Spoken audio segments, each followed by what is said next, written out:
All right, let's dive right into this explainer. Today, we're unpacking a highly unique and frankly pretty radical philosophical framework. We are exploring texts written by Feng that weave together concepts of wealth, human consciousness, the origins of our personal suffering, and a sweeping proposal for a total restructuring of human society, something known as the Lifechanyuan Era.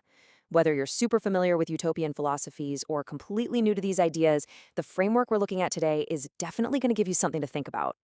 So here's our roadmap for today. We're going to cover the law of opposites, how consciousness creates reality, the roots of suffering, the radical solutions proposed by the author, and finally, the Lifechanyuan Era. Starting right off with Section 1, the law of opposites. To really wrap our heads around this worldview, we've got to start with what the text calls the foundational rule of the universe. It's the unity of opposites.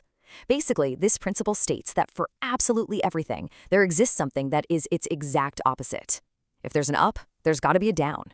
If we have beauty, we must have ugliness. But here's the kicker. It's not just about the external physical world. It's internal. Like the author points out, if you absolutely hate wearing clothes, well, your only opposite state is to be naked. If you despise the truth, you're living in falsehood. It's this pattern where human beings basically tend to move straight toward the exact opposite of whatever they hate. And this is where the author takes things into some pretty counterintuitive territory.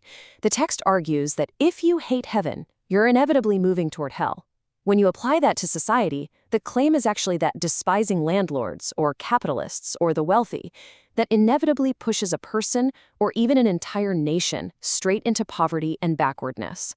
The whole idea is that by focusing all your energy on hating wealth, you're essentially driving yourself right into the arms of its opposite, becoming a poor farmer, a wage laborer, or a beggar. On the flip side, the author posits that you naturally move towards what you embrace. Embracing cleanliness literally removes filth. Liking freedom breaks the chains of slavery. And admiring the wealthy leads a nation to prosperity. The text makes the claim that if a country wipes out its rich people, it's just marching toward poverty. But if a nation actually respects and protects the wealthy, the whole nation thrives. Moving on to Section 2, consciousness creates reality. So building on those likes and dislikes, let's look at the mind itself. Because if our preferences determine where we end up, our underlying consciousness is basically the engine driving the car. The crucial point is captured perfectly in this quote. A reality is created by our consciousness. Basically, a consciousness of poverty only ever creates the reality of poverty. And a consciousness of wealth, that's absolutely mandatory if you want to create a life of abundance. The text is super clear here. You simply cannot arrive at a wealthy reality if you're stuck in a poverty-focused mindset. The author then takes this philosophical concept and drops it right onto global geopolitics. Looking at specific examples, the text argues this logic, consciousness dictating reality, is super obvious when you compare the prosperity of nations like Israel and Japan, which represent a wealth consciousness, against countries like Zimbabwe and Venezuela, which the author points to as examples of a poverty consciousness. The argument is literally that a nation's collective consciousness is what determines its present situation and, of course, its future trajectory. From there, the text scales this whole idea way up, from earthly wealth to spiritual salvation. If you want to live in a state of heaven, the author says you've got to first possess the consciousness of heaven. Without cultivating that specific heavenly consciousness first, the text insists that no amount of hard work or spiritual practice is ever going to get you to heaven. To nurture this, the author points to their own writings about the thousand-year world or the practical living examples of what they call the second home on earth. All right, Section 3. The roots of suffering.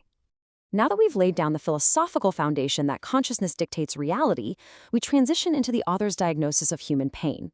To figure out how to cure suffering, the text first breaks it down into 3 distinct buckets. First up, physical suffering, which the author notes is something we can generally endure and heal from.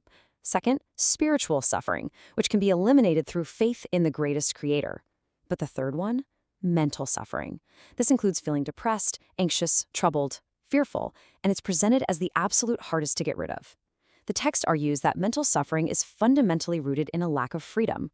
Any restriction on your physical, mental, or financial freedom is the true root of all that mental anguish.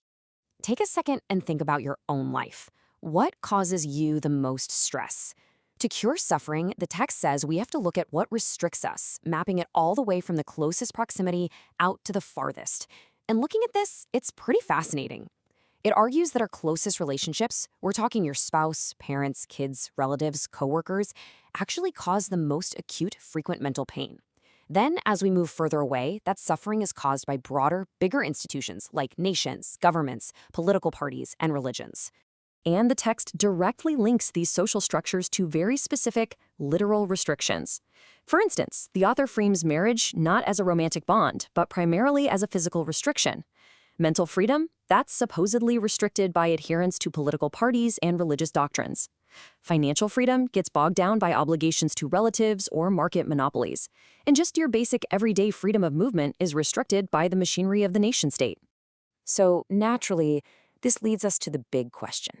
How on earth do we break free from this deeply ingrained mental suffering? The author argues that traditional moral education, religious preaching, or inspirational quotes, basically what the text dismisses as chicken soup for the soul, they only temporarily numb the pain. They're just band-aids.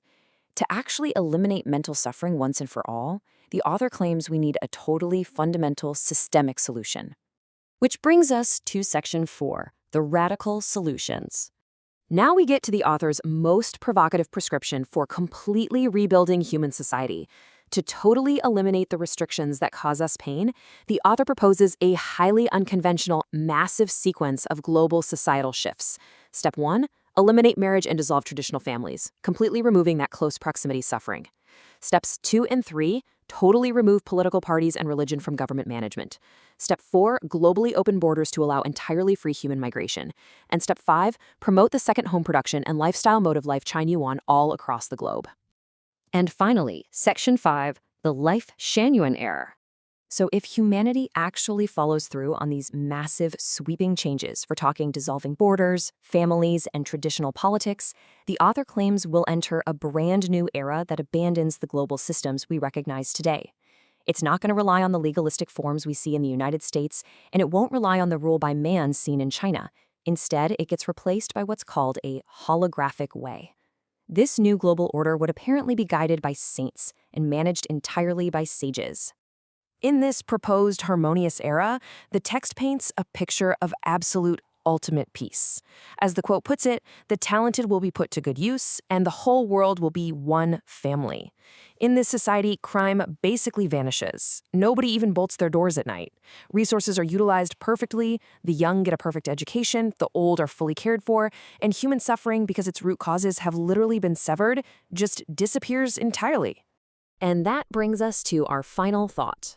The author has provided this vast, incredibly challenging vision of the future, all built on the premise that our consciousness creates our reality, and that our traditional attachments are the literal source of our pain.